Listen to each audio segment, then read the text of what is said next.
At the southern border, we have now seen 3 straight days of record crossings by migrants entering this country. And now the Republican governor of Texas is sending migrants by air from the border to Chicago, sparking a war of words.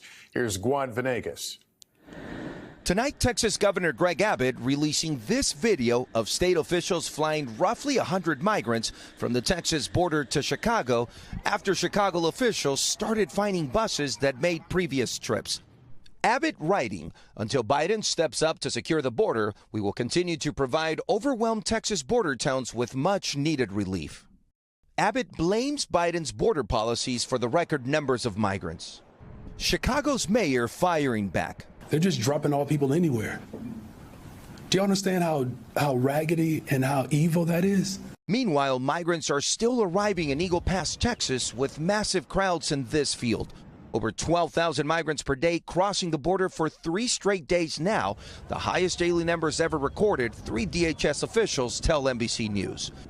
A record 27,000 migrants are now being detained in CBP facilities where they will be processed and most will be released in the U.S.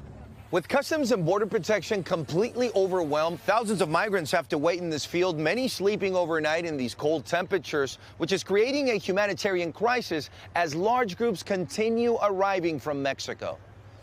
We spoke with this group of migrants from Venezuela. So he says a lot of the people are dehydrated because they've walked for hours. He walked 30 hours, so when they arrive at the field here in the U.S., they get sick.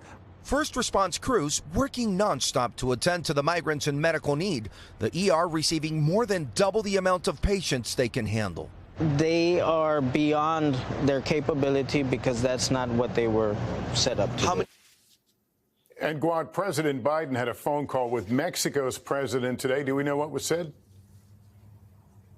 Lester, both presidents agreed that actions need to be taken in both countries. So in the next few days, we can expect DHS Secretary Mayorkas and Secretary of State Blinken to travel to Mexico. Thanks for watching. Stay updated about breaking news and top stories on the NBC News app or follow us on social media.